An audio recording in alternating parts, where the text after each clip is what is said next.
Bom dia, eu sou Gustavo Acioli, eu sou procurador do trabalho, sou presidente do Comitê Estratégico de Comunicação Nacional do Ministério Público do Trabalho e fui convidado para falar um pouco sobre o trabalho escravo e os efeitos decorrentes da pandemia.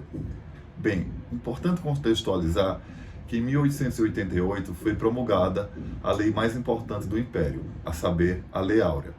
O Brasil foi o último país ocidental a abolir formalmente a escravidão, época em que o comércio de gente era legalizado. Após mais de 130 anos, verifica-se uma mentalidade escravocrata enraizada, que perdura ao longo da história brasileira, sempre assumindo novas feições. Não está se falando mais do negro, acorrentado, açoitado, apesar das condições de raça e etnia ainda serem os fatores de vulnerabilidade para cooptar escravos, mas de um ser humano equiparado à coisa, à mercadoria, mesmo diante de uma Constituição que elege como fundamento do Estado Democrático de Direito a dignidade da pessoa humana e tem ojeriza pela desigualdade social. O conceito de escravidão moderna remonta às questões históricas anteriores, apenas para demarcar que, muito embora seja uma prática odiernamente ilegal, assume feições parecidas e inovadoras em relação ao passado.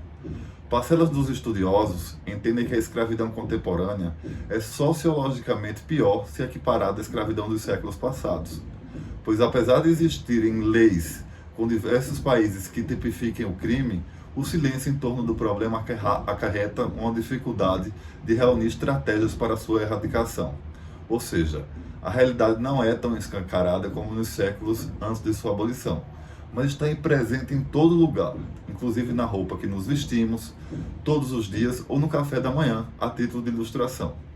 O trabalho escravo é tipificado como crime no artigo 149 do Código Penal e abarca 4 modalidades, quais sejam: primeiramente, o trabalho forçado, quando se retira a liberdade do trabalhador, decorrente, por exemplo, da retenção de documentos ou salários, isolamento geográfico sob constante ameaça ou coação física ou psicológica.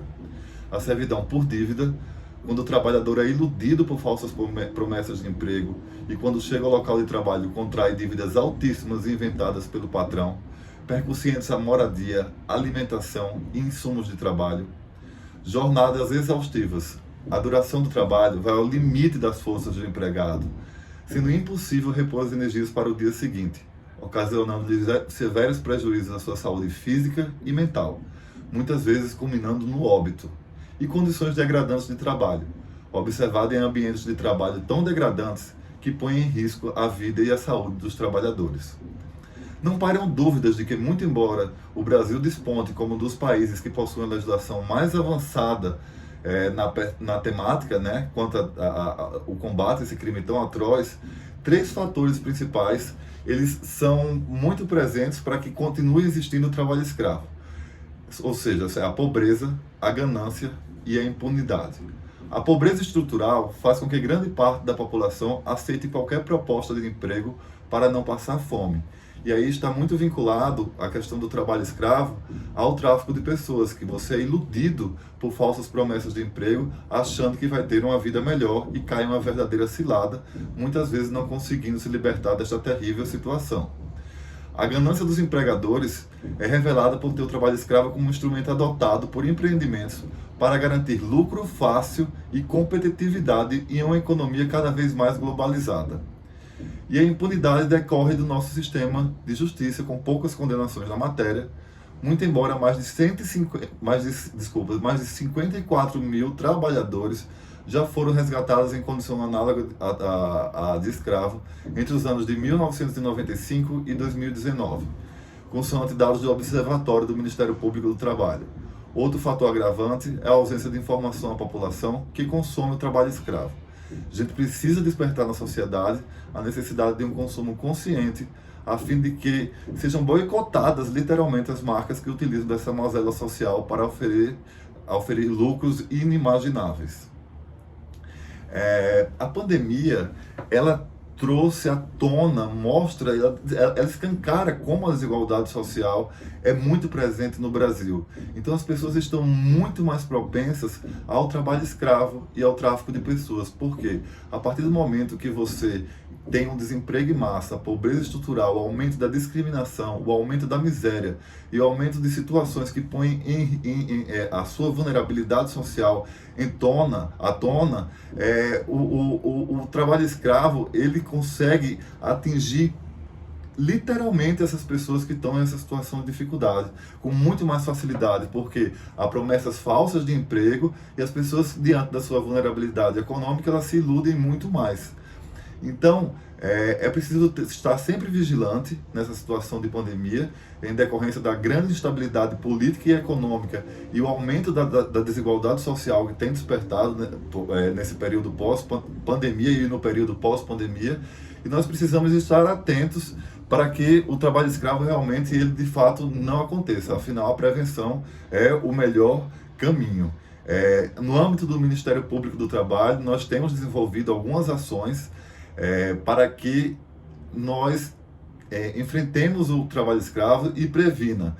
Um exemplo é o projeto chamado Faces e Sustentabilidade, que está agora a todo vapor, em que adquirimos produtos orgânicos dos pequenos produtores rurais do interior aqui de São Paulo, que não estão conseguindo escoar sua produção devido à pandemia e que também, diante da impossibilidade de escoar seus alimentos, eles podem recair em uma situação de trabalho escravo na área rural, no setor rural. Então é muito importante e é um dos objetivos do desenvolvimento sustentável fortalecer essa cadeia, fortalecer a agricultura familiar sustentável.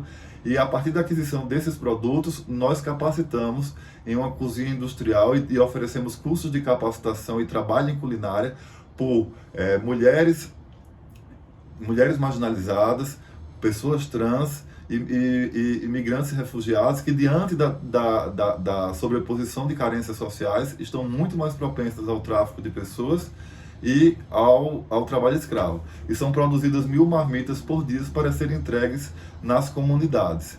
Então, é uma das formas que o Ministério Público do Trabalho possibilita para que o trabalho escravo ele não aconteça e que ele não seja tão escancarado nessa fase de pandemia.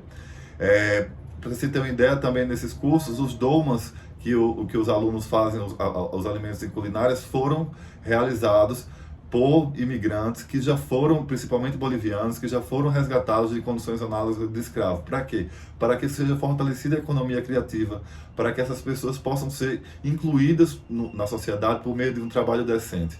Afinal, o Ministério Público do Trabalho acredita que o trabalho decente é uma das principais formas de inclusão social e uma das principais formas da pessoa construir sua narrativa de vida.